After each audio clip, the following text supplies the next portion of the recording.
many minds do we have? Psychologists, neurologists, and philosophers have classified the human mind into different domains. Buddhism suggests another understanding of mind. According to the teachings of the Buddha, every one of us has 8 minds, and they are called the 8 consciousnesses in Buddhist scriptures. Consciousness is defined as the function of awareness and discernment.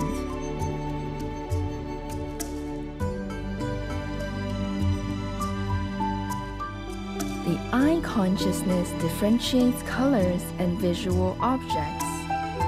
The ear consciousness differentiates sounds. The nose consciousness differentiates odors. The tongue consciousness differentiates flavors. The body consciousness differentiates physical sensations. The mental consciousness has a variety of functions, such as deliberation, inference, and abstract thinking. It also receives and analyzes all the information collected by the 5 sense consciousnesses. Most of us have not heard of the 7th consciousness. In Buddhism, it's called the Manas consciousness. The Manas consciousness makes decisions and gives orders. In everyday life, it is this mind that decides one should walk, eat, etc. But since the way it works is rather subtle, we usually are unaware of its presence. The 8th consciousness is known in Buddhism as the Alaya consciousness, the foundational consciousness, or the Buddha essence.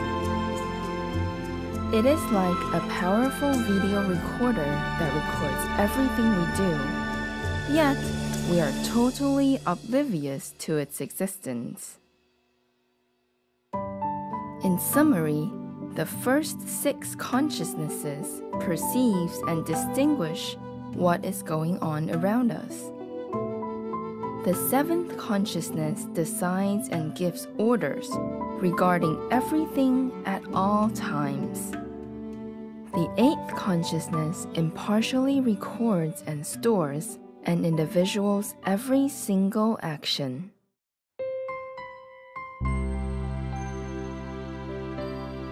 If the body and mind were thought of as a huge corporation, these 8 consciousnesses would be sort of like the CEO, general manager, supervisor, and staffs, who run its operation so we can live a normal life in this world. Before the Buddha appeared, humans were not aware of the 8 consciousnesses. The general public and most religions believe that our thinking mind, the mental consciousness, is our soul and it can continue on after we die. But the Buddha made it clear in his teachings that the mental consciousness is not eternal. It disappears when we fall asleep and cannot move on to future lives. The Buddha essence is the only one that can exist forever. It will impartially and accurately manifest the form of existence. We should take in the next life according to our karmic records, such as being reborn to either good or bad destinies. In fact, every sentient being has its own Buddha essence that creates the body and mind.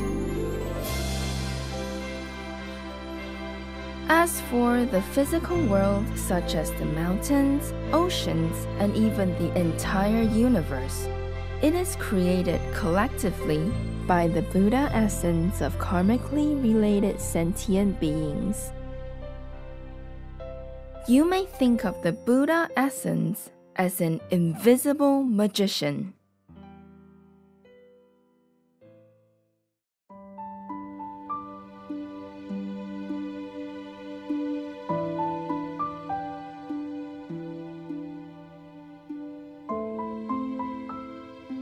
The Buddha taught us about the Buddha essence because he wanted us to understand the ultimate reality of our existence, so that we can free ourselves from miseries and sufferings. When we have found the Buddha essence, we can gradually unlock the miraculous power it possesses. Eventually, we can even acquire the complete and perfect enlightenment of a Buddha, and we will be able to take full control of our lives just like the Buddha.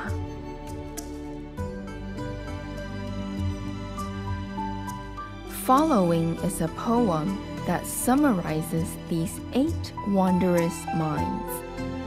8 brothers live under one roof. 1 is sharp, 1 is dim, 5 do business out front, and the last one keeps tabs on everything.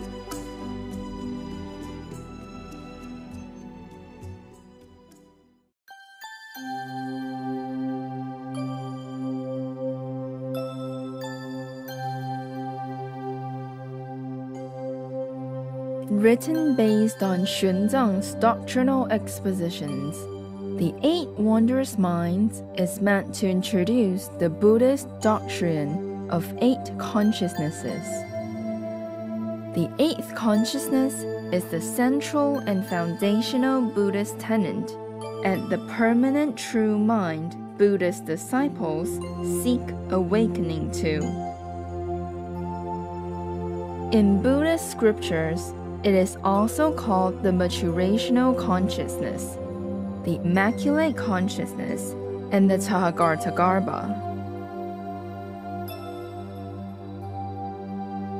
Chan Buddhism refers to it as one's original face before birth, one's native scenery, no mind, the mind that does not see, hear, feel, or know, the true mind, the diamond mind, Buddha, Dharma, etc.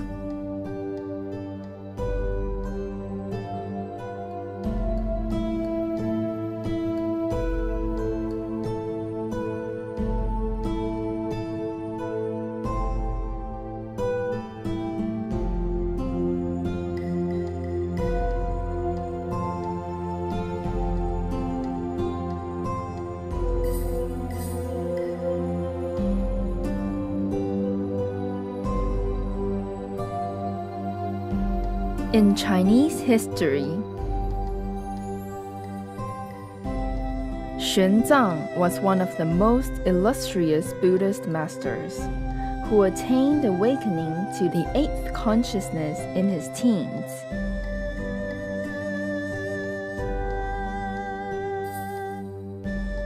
In order to learn about the post-awakening cultivation stages toward the Buddhahood,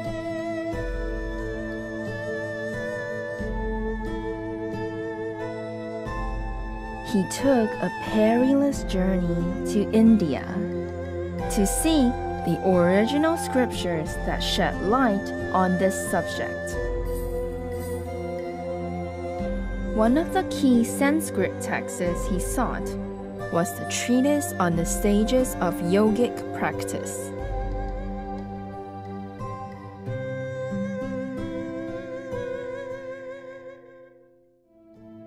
During his stay in India, King Harsha invited Xuanzang to host a public religious debate. With his remarkable eloquence, Xuanzang won the debate and made his name known throughout the 5 Indian kingdoms. He was honored as the deity of liberation, and the deity of Mahayana ultimate truth by Buddhists and heretics alike.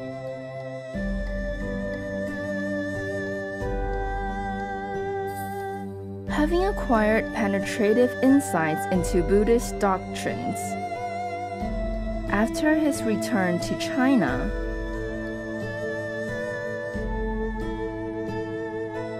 Xuanzang translated an enormous amount of Sanskrit scriptures into Chinese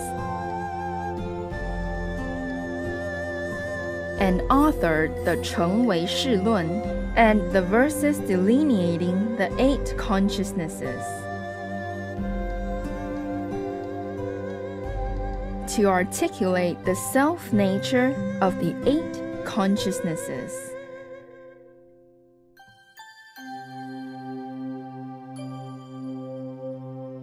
His profound and eloquent expositions continue to be read with admiration to this day.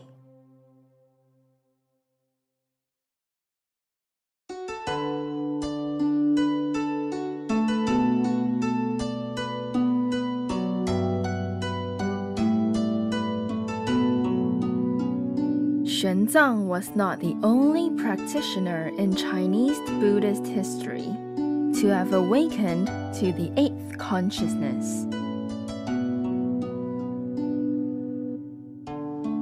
The patriarchs of Chinese Chan also attained the same awakening.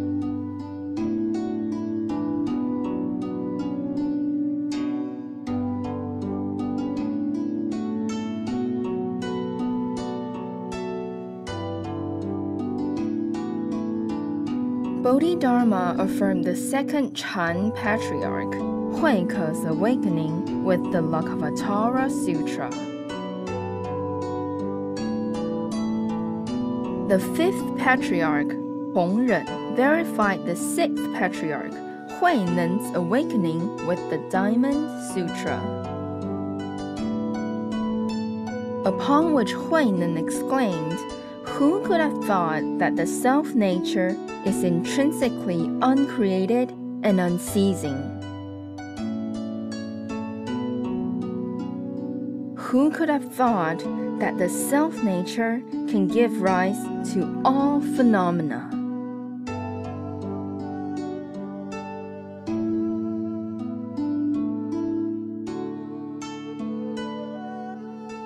In the Song dynasty, Chan master Da Hui Zonggao and Hongzhi Zhengjue began to teach the Dharma after attaining direct realization of the 8th consciousness. They respectively advocated the method of Kanhua Chan and Mo Zhao Chan. The 2 masters became lifelong friends because of having achieved awakening to the 8th consciousness.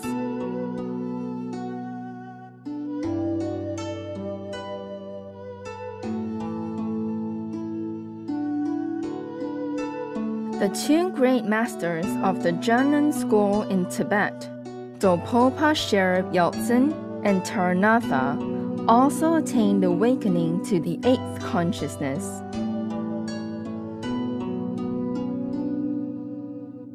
Based upon their realizations, Dopopa expounded the doctrine of other emptiness in his influential exposition, Mountain Doctrine, while Taranatha discoursed on the same subject in his work, Essence of Other Emptiness, among many others.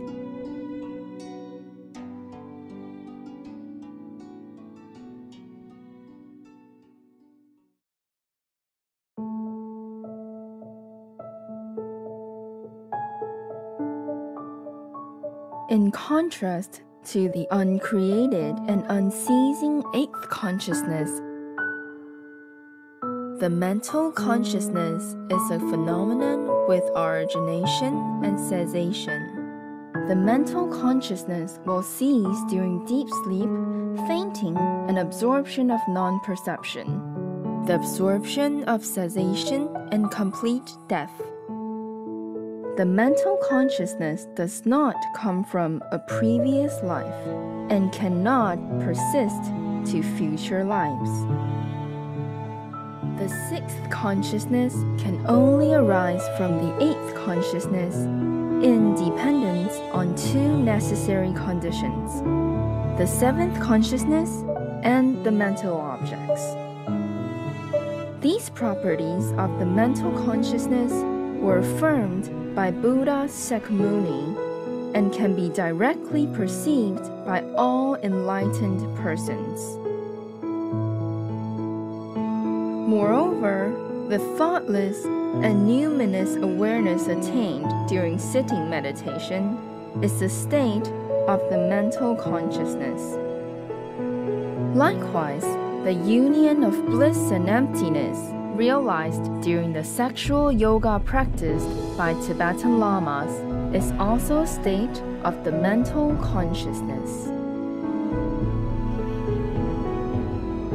Beyond the fact the sixth consciousness can only arise from the eighth consciousness in dependence on the seventh consciousness and the mental objects. The seventh consciousness and the mental objects also arise from the eighth consciousness.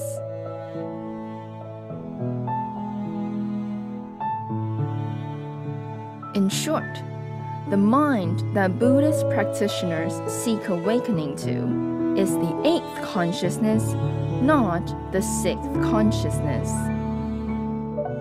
For this reason, those who refute the doctrine of eight consciousnesses and believe only in the existence of six consciousnesses can never achieve enlightenment within the three vehicles of Buddhist cultivation.